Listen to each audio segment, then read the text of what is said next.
Ladies and gentlemen, welcome back to another podcast. I'm here with my good friend Antonio. What's going on, man? This is a top producer. He is the number one sales guy, I think, like 2 or 3 years running? As far as I can remember. Yeah, as far as he can remember. Always been number one. One of the biggest roofing companies here in Kansas City. So we're going to get tons of insight from him. You guys are going to see like inside the brains of like a top level producer, kind of how we think, all that good stuff. Welcome to the show, my friend. Cool. Appreciate it. Oh, we got waters. Yeah. No. I'm good room temp. Appreciate it. Thanks. I gave you ice though. Oh, it's okay. I'm good with both. Thank you. We're scared of ice. Oh, yes. No pun intended. Give us a little bit about the story, bro. Tell us about your background, how you got into roofing. Man, I honestly, bro, I just kind of started on a whim. I think just like how most people stumble upon the industry, like, you know, the barrier to entry here is like really low. Like all you need is a pulse and you can get started. So I was a boxing coach at a gym here in Kansas City. Shout out to Full Throttle Fitness. They let me volunteer there and help some kids out. And the owner's kids of this company, they trained there, and I would always see them, the trucks, you know, the logo in the gym. Oh, sick. I'd see the owner. Jose Jr.? Yeah. Junior was there? Junior, Adrian, and then obviously like Jose, the owner of our company, he'd be there. And it kind of just, seeing the branding, seeing the logo, you know, I'd see their trucks around town and everything, and I'm like, And this was a couple years back, and I was like, man, maybe, you know, I was kind of looking for a new calling at that time anyway, because I just started my family, and like my previous career, I was like, I'm not making enough money to make ends meet, so I got to pivot and do something. So I like spoke to Jose at the gym, and I was like, hey man, you know, are you looking for sales guys? I'm new to this industry, but I think if you put me in front of a couple people, they'd really like me. And I still remember his reaction, just like, I don't know if this guy's serious or, you know, this guy's really just trying to waste my time here. But he did invite me out to the office, and I sat down, I got interviewed and everything. And that's when I realized, oh, all you need is a pulse to just that's funny to be here, because the guy was like basically, yeah, you got the job right away. Yeah. And there I was thinking it was like your normal salary job. Like, obviously we got benefits and all that stuff, and the way Jose sets up his structure is a little bit different than your chuck in the truck kind of roofer. So I thought it was just like a normal job and everything. I had no idea what I was getting myself into. So I started in the middle of the season, and this actually might be Jose right now. ¿Cómo anda? ¿Qué cuenta? ¿Cómo están? Bien, ¿y usted? Bien. Andaba acá comiendo con una agente de aseguranza, con una agente, cuando me hablaste.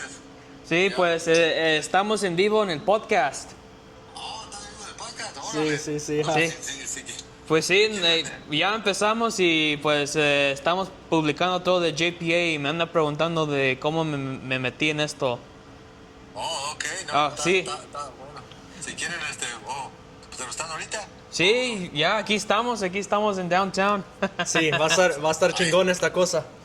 Ok, hay que darle, ¿no? Leo, tú vives ahí en el mero. Ya mucha gente me dice que ahí miran mis trocas parqueadas en downtown. Sí, exacto. Ahí están los muchachos. Ya somos el mero del Kansas City. Sí, Kyle. Es todo. Kyle.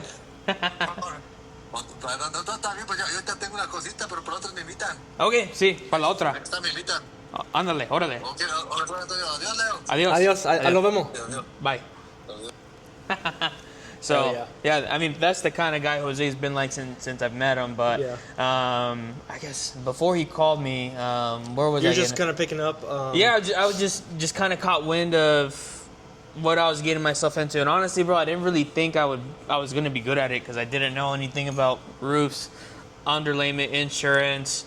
The one thing I did have that I think projected me to do really well in this industry was I hustled, bro. I mean, I hustled like I was literally on my last dollar, because that's what was given to me. And obviously, you know, this industry, bro, it's like nothing's handed out to you. So, definitely. I mean, you have to prove your worth, just because, you know, a company like this, they're small. They have their overhead, and, you know, before they make an investment in you, you know, they want to know, okay, does this guy got the stuff before I put put some money down on him, and I think it took me really like 4 months to just get all my sales racked up. I think within I started in the middle of the season.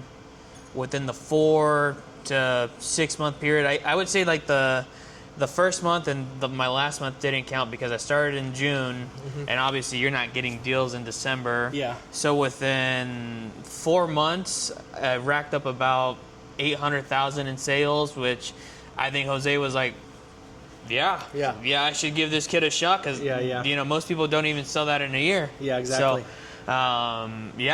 that's kind of how I got started. It really just like I was looking for something new, and I talked to Jose, and I could tell he was hesitant, but he put me in front of a couple of homeowners, and obviously I was getting my own deals, and then eventually, bro, everything clicked, and I've never looked back since.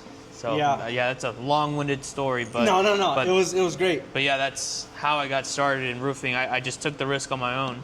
I would say for sure roofing sales changed my life completely. I mean, obviously look around, like this is all from roofing sales, right? So it's like the high rise, the lifestyle, everything that I've been able to achieve thus far has really been from roofing. So I think it's a beautiful thing. That's a little saying I like to have. It's a beautiful thing, Yeah. Get the insurance claim approved and shit. It's crazy, man. How do you think that roofing has, like, the roofing sales element of things has impacted your life?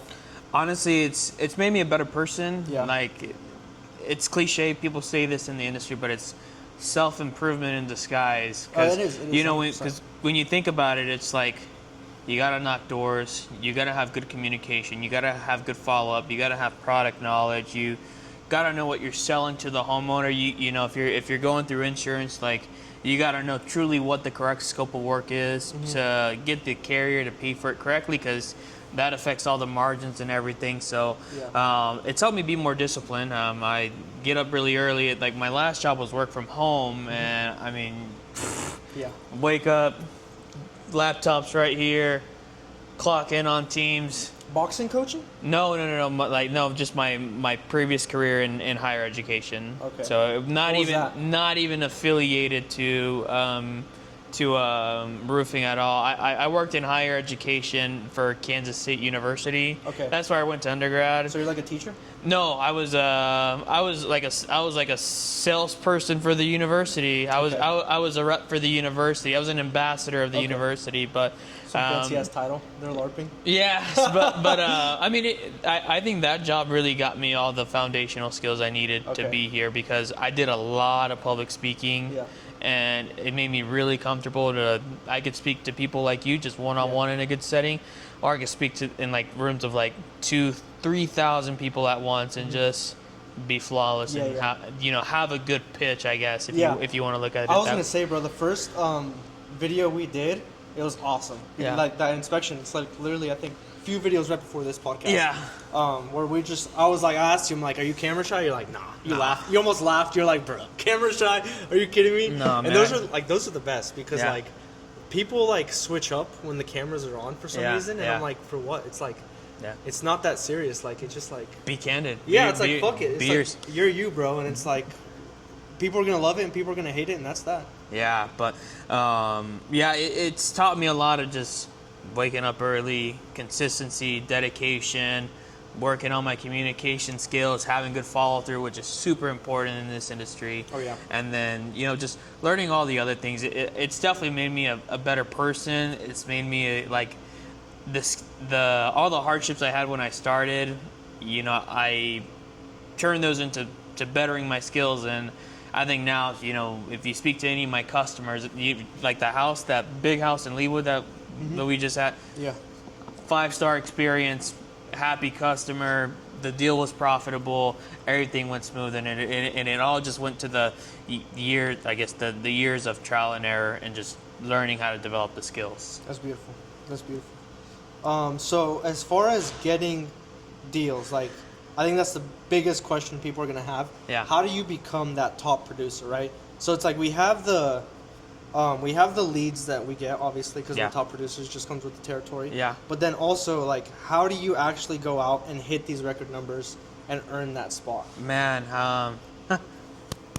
knocking. Yeah, it always starts off at the door, right? When you're a new sales guy in the industry, it's a lot of sweat equity, and it's a lot of delayed gratification, and and I thought the turnaround was going to be quick. Hey man, I got you a lead. Am I going to get paid for that? No. I got you a contingency. Am I going to get paid for that? No. Okay. What's really going to get me paid, and what's my objective here? To get a scope and to get a deposit. Now I'm going to get paid. So the better I develop my skills, and the better that I can do that for the company, the quicker I knew I was going to get paid, which means I was going to produce more. They were just going to give me leads. But a lot of it just starts off as door knocking and just asking for the business, honestly. I mean, it's not that hard. I mean, you got to have some balls, to ask a homeowner to let you run the project for the roof. But like at the same time, it's like door knocking, cold calling, the same shit you do in any other industry. That level 1 sales, right? Yeah, like if you can be consistent with it, and then when you really take care of a homeowner, or just kind of like what Jose was saying, like the insurance agent, you take them out to eat and you build real rapport with them, not just the fluffy bullshit. Bro, like people are gonna refer you because they had a good experience with you, or just because they like you, Yeah. And that's what matters, and that's how you get the leads. So yeah, everybody kind of knows door knocking. Yeah. And like, but that doesn't mean anything to No. these guys, right? Like, No. it's just like, okay, door knocking, but like, how much door knocking? What are you supposed to say? How do you make it work? How do you find success in door knocking? Honestly, back in the day when I first started, it was like, I'm going to blitz this entire subdivision. Yeah. I'm going to knock on every door, home or not, whether they tell me to pound salt or whether they're like, yeah, get up on my roof. The mentality at the beginning is you got to blitz every door, and you just got to get pitches off to people. Yeah. And, the quicker you can get over the ahs and the ums and the like and the speech, right? Yeah, the quicker that you can get over that, and the better that you can just say, hey, I'm at Susie Lou's house, and she got paid for by her insurance company, and she saved $30,000, and all she had to pay her deductible for one inspection for damage that she, whatever the pitch is going to be. The quicker that you can learn that down, and the more repetitive you can be, and what I learned at the door is, I got to speak before this homeowner tells me no, because I know you're not interested. Yeah. So I got to already get that off the plate. But I guess the industry standard is you got to knock about 100 doors a day. 90 of those people are going to tell you to F off. Yeah. 10 of those people are going to be like, yeah. Half of those are going to be deals. So the odds are, in 100 doors, you get 5 deals, and it's already stacked against you. So it's already like The odds are stacked against you. Yeah, like just from the beginning, just from door knocking alone. But then, the better I got and the more deals I got under my belt, the quicker I got them. Do you think 90 is feasible? Like, do you think that's actually like realistic for somebody to do every single day though? Every single day, I think it takes a special kind of person. I was gonna say, there's no way that me or you have done 90 every single day. Maybe 92 days out of the week, maybe 3. Like, if we're being completely real and honest, like. We say these huge numbers, and that is what it takes. I think I don't even know like the type of person that's gonna watch this. Maybe it's the newer guys in the industry, maybe it's a seasoned vet. Yeah. But what I tell every single person that comes in, I'm just like, just get 300 out the way. Yeah. I don't care. Like, whenever you get those 300 out the way, you can come to me and we can talk. Yeah. Until then, it's just kind of like, go do it. Yeah. Figure it out. It's learn as you go.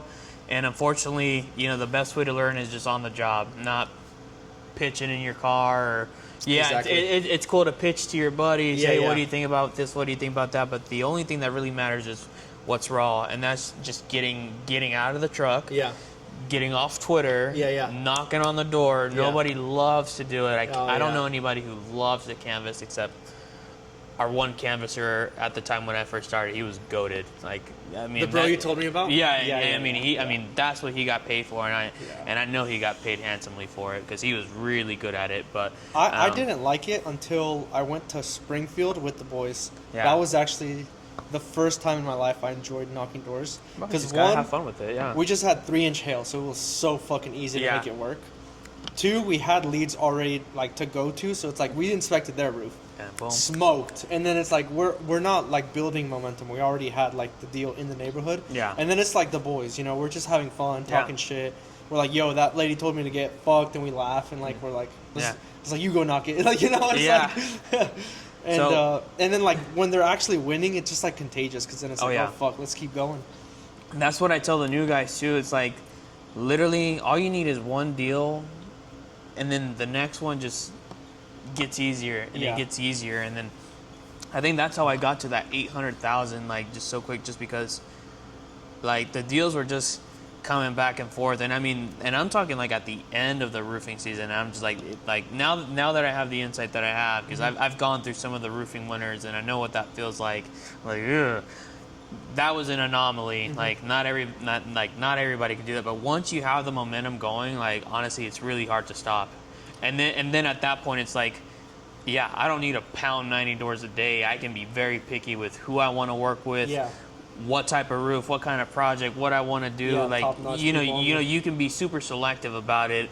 I know the keyboard industry warriors are gonna be like, no, you still got to go knock your 100 doors a day, because that's what we used to do. Yeah. But, like, I don't know, bro. I adamantly believe if I knock 30 doors, I'm getting a deal right now. I think so too. Yeah. And I've like been that way since 2022. Like I knew forever I'm never going to be broke again. Because it's like at any time I can just go make a deal. 100%. Whenever. It doesn't take that many at all. Oh, like no. 100 is crazy. 100 is like when you start. Yeah. Like you get them out the way, and then it's like, oh yeah, you get them out the way, and then it's like you only really need like 30 doors, like 30 to 50 doors, I would say. Yeah, honestly, like a lot of it is a little bit of timing. Yeah, just when are people home? Yeah. Okay, that's when I got to go to work. That's when you get your pitches. Yeah. That's where that's really when it matters.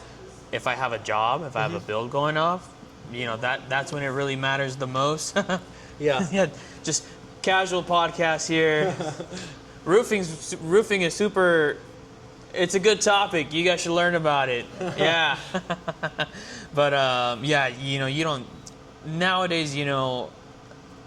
I don't just shoot it to you straight, bro. I rarely have to knock, but you know what I mean. But let's be honest. Ain't nobody knocking these days. But the business is just there. I know Jose, isn't gonna like to hear that if he ever sees this podcast. But honestly, he's put me in a position to win too, because of all of the legwork I used to do and all the grunt work I used to do. So, it comes with the territory of just, hey man, who do you want to give this lead to? Yeah, of course, obviously the top sales guy. The guy that hands down. Yeah, the guy that just started, or that's just good business in general. Like I know, like I for sure got my personal emotions involved, like at the beginning when I'm like, well, why the fuck do these guys get the leads and I don't get shit? It's like, well, I was pissed, and like you hear all the new guys be pissed about that too. Like, it's 100%. like, and then it's like, even as I'm a new guy, I'm talking to the other new guys. We're pissed because we're not getting leads. But I think the big difference was like, I used that anger to just go get some deals, and then they just like gave up. Yeah, and that was what kind of separated like. Yeah, and then like, you look at it through the lens of the owner. I'm like, who do I want to give the deal to? Like, the new guy who lead baby. Yeah, the new guy who's doesn't know a lick about anything. Yeah, that was me a couple years back. Yeah. Or my guy who I know if he's in front of this homeowner, the chances of him getting this deal are very likely, because he has all the skills and he's proven himself to do it. But and I tell every owner that I work with, give these to your best sales guy. Yeah, 100%. Give them to the best sales guy, because obviously it's like Hormozy says it, everybody says it. It's like you want to give your leads, you want to give inbound to the seasoned guys. And he ranks them too. It's like A type lead, B type lead, C type lead. That's a whole like wormhole. But I just think whenever it's like sink or swim, you just get that sales grit, Oh yeah, it is. Yeah, and I mean that's like a funny story, because pivoting back to when I first started, it was like at the time where I had no money, or not like this. Yeah, who you telling? Yeah, when I didn't have money like this, and. My first thought of roofing too was like, bro, you look at the roofers, you see what they wear, what they drive, the 2000 Honda Civic pulling up to the house, and you're just like, man, bro, these guys aren't making bread. Yeah. And that's why I really questioned the industry, because I was like, my only perception of roofer was the installers. Yeah. But then I saw Jose's trucks, his fleet of trucks, and then when you compare what the salesman makes to the installer, I mean, it's a night and day difference. 100%. But you know, most homeowners, they think of roofing, you're thinking of the installer. You're not thinking of the contractor. And so at first, I really questioned whether this industry was that lucrative, or you know, the manager at the time was like, yeah, you can make $100,000 in 6 months, no big deal. Pff, industry standard. And I was just like, That's wild. yeah, it was. I couldn't even fathom the thought of that. But then that first year, once I was getting my back end commissions, I was like, oh yeah, this is real. This money's real. It's legit, and it's nice. Yeah, it's really changed my life, and it's benefited me in so many other ways. But now it's just being consistent. Yeah, makes sense. What's the biggest commission you've ever made in your career? Gosh, the biggest commission I've ever made off one job? Yeah. It's gonna be some. I think it's gonna be one of the ones I'm about to hit. Yeah. That 50% one? Yeah, the 50%. I mean, it's probably gonna be $12,000 to $15,000 just off the one job, and I mean, that's one job from canvassing. Yeah. Which sucks. Yeah. And on top of that, difficult homeowner. Oh wow. I'll put it to you like that, and you can interpret that however you want. You know, think of your cliche stereotypical your cliche stereotypical homeowner that doesn't want to pay a lick of anything, not even his deductible. And yeah, I think it's going to be this commission that's about to come up. So, and that's just off one deal, and I have many more in the pipeline that are just like that house. Yeah, so, what a beauty. Yeah. The biggest commission I ever made was literally my second year of roofing. I got this coating job. It was a $120,000 contract. Sheesh. And my commission on that was $21,000. Yeah, so it was a beauty. It was a call-in, so it's not like I did anything special. It was a fucking... Here you go, Leo. Yeah. I was like, I was one of the top. I think I was for sure like top 2 in the office at the time, and I just happened to luck of the draw get the lead. It was actually my friend that got the lead. Funny enough, it wasn't me, but then me and him like split the job. We basically ran it. Yeah. And yeah, they had a flat roof. It was a TPO. It was like a metal roof or something like that. It was like, yeah, it was already coated, and then we just recoated it with some Triton.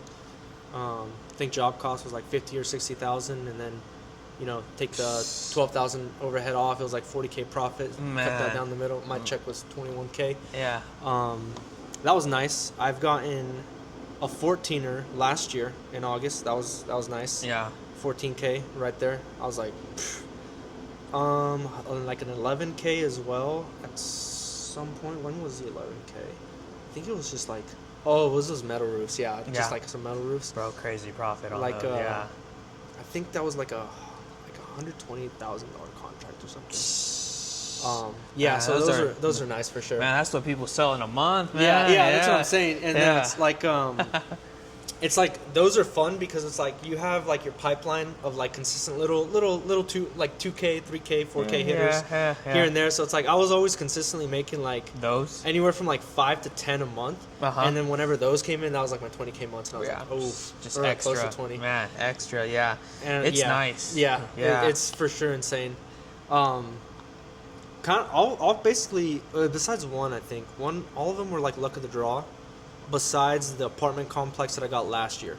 That was from a cold outreach campaign I did here in Kansas City. So what I did was I basically just Googled on Google Maps apartments, and I like put them all in a spreadsheet, right? And then I stopped in, I texted them, I emailed them. I was trying to get the property manager, right? I was just data collecting. Yeah. And then I started like doing like promotional offers. Like I nurtured them. I was like, hey, I'll do the first tune-up for free or whatever. And we have like these cool little like templates too that we send them. Yeah. And sure enough, one day one of them called me. He's like, hey, you did a repair like back in November. Can you come check this out about insurance? And they already had the claim started. Oh my. They already had the claim started and approved. So they gave me an approved 160 grand paperwork right there in my hand, and they just signed up right there. How many squares? 550 with waste, 480 true. So that was the apartment complex down in Independence, Connect 55. Sheesh. Yeah, it was a beauty. Yeah. And then we supplemented it up to like 180 or 190, something like that. Lord. They had a lot of out-of-pocket costs. So the total contract was like 188, about, let's say like 380 a square. Yeah. 380 a square. Okay, not bad. Yeah, I mean, I still made 14 grand. Yeah, you know? yeah. So I it's mean, like the job cost. Like the thing is, like our job cost is lean as hell. Yeah. Like the cost itself was 280 for the install. Yeah. Because you got to understand, when you got a good relationship with distributors, you got a good relationship with your crews, your systems are dialed in, and like Yeah. everything's lean. Yeah. We're getting a like shout out to my bros over at my distributors. I think it was who was it? It was a Beacon, I'm pretty sure. Yeah. That's QXO. Okay. QXO, yeah. Yeah, QXO hooked us up with a fire per square price. I think we got duration for like 170 a square Yeah, it's for expensive. 500 some Yeah, squares. it's fucking No, the whole expensive. system, bro. Yeah. Like the whole system. Not just the shingles. like no, the not the shingles. underlayment and everything. Everything. Job like material cost was 170. Yeah. The labor ended up being about 70 or 80 a square as well, and then we had dump fees, things like that added up to about 280 to 300 a square. Man. And then of course, you know, you multiply the profit, whatever it was, like 80 a square profit times 500 or 540, whatever it is, you know, you're gonna have a nice payday there. Man, and how long was that process for you? The turnaround was super lean and fast. It was amazing. It was Man. beautiful, bro. So- like so I an got anomaly. yeah, for sure. I got the contract signed March 1st, right? Made some calls, I fucking made some money move, you know what I Yeah. mean? I'm like, boom, all right, this bitch just deposited 100K. What deals can we get here? Yo, crew, I need this done here. Let me get the dumps lined up. All that shit efficient, right? Yeah. The build was literally scheduled for like middle of April. It was like 3 weeks. Wow. That's how fast I was able to get everything ready to go. And then like, for you to get fully paid on that, were you waiting until No. the back end, or was it We all? built it a week later, paid in full. Yeah. Man, I know that had to feel nice because Yeah. I mean, for some people who don't know, I guess the people that are new, man, commercial can Yeah, that was can drag so long. yeah, for sure. You know, you got so many. But it kind of did, right? Because I People- started in October. Yeah. I met these motherfuckers in October. They Oh. finally gave me a chance to repair it in November. Yeah. And I did it for free, by the way. It was like you know, a bundle of shingles, some caulk. We just repaired it, whatever. Yeah. And then in March they called me, and then you know April. I think honestly, I'm pretty sure we had it built in May. I think it was signed up in April. But either way, I mean, if we're talking about a 2-month turnaround, that's still It's a beauty for yeah. sure. That's a pretty quick turnaround for a commercial. Yeah. Yeah, man, that's. Bro, imagine just like, and it wasn't even that much outreach either. It was like I think 150 apartments that I reached out to. By the way, I got tons of appointments with all of them. So Bro. I like went on site with like 20 or 30. Did repairs, shook the hand, did a full inspection. So like, you know, I have a good relationship with all them. And when the time comes, you know, it's like hopefully they'll call me. I haven't talked to them since I was in the game, so you know, it's been about a year. So I check in. But so very similar to door knocking, you know, it took you 100 people to, or 100 complexes to speak to, and then you get the one deal. Yeah. And then it's the same thing with residential, honestly. So you can almost compare it apples to apples in that Exactly, instance. it's just a but different scale. just a whole different beast. The margins are different. And same with insurance agents too. It's like out of 100 agents I talked to, yeah. it's like every single one of them is going to tell me, "Oh, we already got a roofer. Don't Yeah, worry about 100%. it." But then it's like the 10 will give me the chance to at least go in and introduce myself, and Yeah. then the one's just going to fucking send me a deal for Yeah. no reason. Yep. No reason at all. Yeah. Like, we'll try you out, you know, and Yeah. then they're like, "Here's a deal," and I'm like, "Okay, Yeah. bet. Let me just send everybody to you." Man, so what's the sauce? The SOP. About the insurance agents. Okay, do you target specific ones? Because I know I 100%. do. 'Cause Yeah, I- 1,000%. Yeah, I'm not. So that was like the protocol whenever I brought new people on as well. So it's like knocking doors is uncomfortable, right? So Yeah. like let's start with the nice like foundation of your business. Like I bring them in and I'm like, you got to think of this as your own business. You're not like a sales rep and you're not like whatever. Yeah. You are a business entity from now on. Yeah. And then so what I would have them do is I'm like, all right, step one, let's set up the foundation. We're gonna get insurance agents and realtors to send you deals on autopilot. Yeah. And most of the time we're recruiting like the winter time, right? So that's Yeah. why this makes sense. Yeah. If it's peak summertime, let's fucking hit the field. Yeah. Yeah. Blitz the doors. Yeah. And that's what we did whenever we blitzed doors for sure. Whenever we recruited people and like it was peak summer, but during the winter time, it was like, all right, on Facebook, I'll just add every realtor I see, every single realtor, and I have a script too. I have a whole process. Like it's literally like a copy paste. Everybody gets the same fucking message. Yeah. Hey, thanks for the ad. I love your content. Do you have a preferred exterior vendor you're working with? Nah. No, I think we do, or no, we don't, or like, what does that mean? It's like a little curiosity element there. And I would do like, I think I did like 1,000 or 2,000 in. I think I have 1,000 or 2,000 realtor friends in Kansas City right now. Yeah, I mean, All got the same script. same thing. Same thing here. So obviously, if it's not broke, don't fix it. Yeah. That's what Jose does. Yeah. Adds literally realtor, agent, everything. We're a little bit more selective with the insurance agents, of course, because obviously we know which insurance companies are going to make the process smoother and which ones just. Yeah, exactly. The agents, honestly, is a whole different process. It was just a complete tangent because it all kind of ties in. Yeah. So I send them like kind of like qualifying. I let them self-qualify, right? So like curiosity. What's your email so I can send some information? I send it to them. And then they'll start sending me deals right off that. Yeah. So that's easy enough because you're just like giving them value. Like, hey, you don't have to replace your roof. I'll just repair it and certify it and guarantee it doesn't leak for 2 years for $500. And then, like, just close the deal. Get yourself that commission. And they're like, holy fuck, you are not like any of these other fucking trying to get me to replace thirsty ass roofers. Trying to get me to replace everything. And with everything you do, you have to not be a commodity. You have to like separate yourself, and that's like how I view every single thing. So like when I was doing door-to-door sales, I didn't like put on the normal getup, right? I wore a suit, I wore a button-up shirt, slacks, like dress shoes, and I knocked their door, and I was like, hey, what's up? I'm not a commodity. I'm my own person, right? Yeah. With my realtor angle, that's how I do it. I'm like, hey, I'm not a commodity. I'm like, I can actually solve your problems reasonably. Yeah. And then eventually you're going to run into the people that are just like, I got cash to replace the roof. Let's do it. And then it's like, okay, retail, one week commission. Let's do it. Yep, let's go. I've had my fair share of those. And specifically for insurance agents, there's like the tree of priority, right? So it's like the first thing I have my guys do is we'll reach out to brokers that specifically carry Travelers and Chubb, right? And those are obviously the most popular, so they're going to be hyper saturated. So it's a long-term relationship building game. Yep. Which we'll dive into here in a second. But then the second tier is going to be the specific carriers that are awesome, like Shelter, Farmers, Country Financial. American Family, even though you think. Yeah, American Family was shit for me for my career, but I guess they're good now. Yeah, they're awesome. Yeah. And so what we do is we're going, and this is like, shout out to Matt Danskin, if this gets clipped or ever sent to him or whatever. His framework is kind of what I've adopted, and I think his coaching is for sure worth the investment. If Jose was ever into like flying an industry leader out, getting coached, and like having a process installed in his like system, I think it's 100% worth it. And I think it's like 6 or 10 grand, something like that. Yeah, but I think he'd consider it for sure. Hands down, like I know Josh Steinberg does it, and he's in all the insurance agents around. I got taught this in Colorado, but then like I brought the concept here, so like I was new enough to the market where I had an edge on everybody. But now I just know it's super saturated. Yeah. But what we do is like we'll reach out to them. Well, you can call them, email them. I recommend calling them, and you want to say, "Hey, do you have a preferred roofing contractor you're working with?" And then it's like, yeah, we have, we have three, and it's like, okay, cool. I'm not looking to get in the way. I'm just looking to build a new relationship.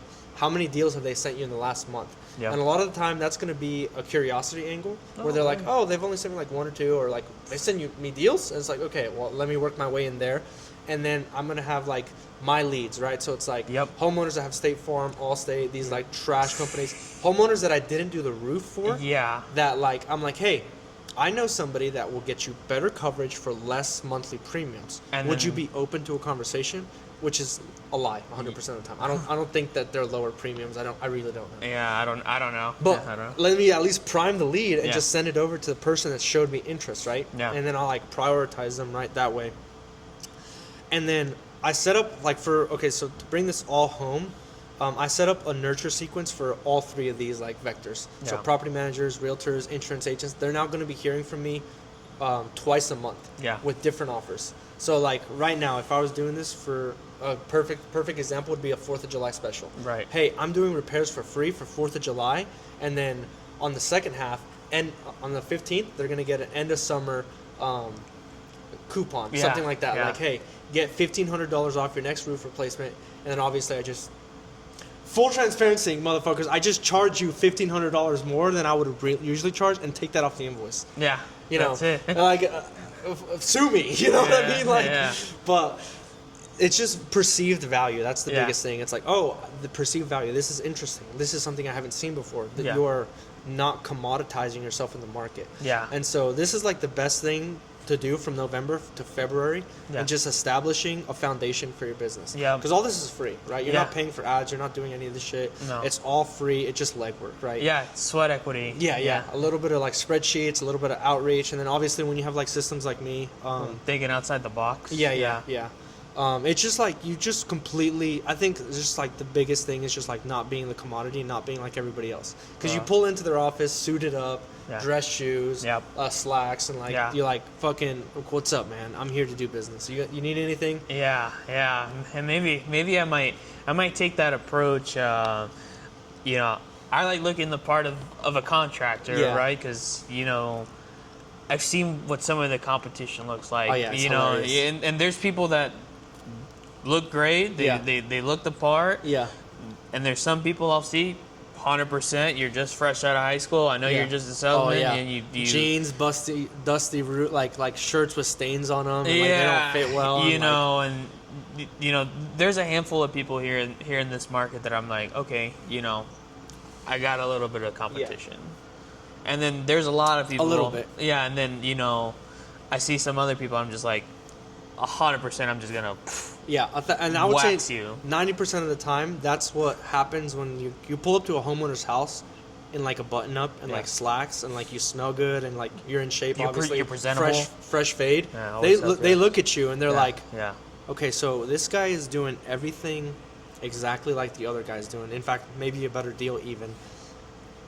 And the other guy came up dusty. He was a mess. The papers were folded. Like everything was disgusting. yeah. His conversation was all over the place. Yeah, exactly. It's like, wow. It's like I'm telling you, Yeah. I'm winning 90% of like the jobs just like by that. Like, and Yeah. I think a hack for me also is just like having, like, I put all my papers in like those like sleeves. You know Yeah, what I mean? Like, yeah. like I think you did the same Yeah, thing. the folder, yeah. I saw the sleeve. Yeah. Like, you have like a transparent sleeve. You have a packet. Here's Yeah. a contract, insurance Yep. paperwork, Boom! warranty I'm on the ready, back. to go. I'm ready to go. Everything is crisp. Like, I'm super OCD about like Yeah. corners. Like, if Yeah. a paper's like folded or bent or anything like that, Can't give it throw to it him. away. Yeah, can't give it to him. And it's like whenever I see motherfuckers like particularly my team, right? Yeah. Because I would be rolling with these guys. They have their papers thrown in the back of their truck and like their papers folded. I'm like, bro, this is not fucking acceptable. Let's Yeah. go reprint the shit right now and like redo it. Yeah. Like, it's those little things I'm telling you that like it's not like anybody thinks about them. Yeah, but it It's- matters. It's subconscious cues in Yeah. their brain, right? Yeah. The way they make these decisions,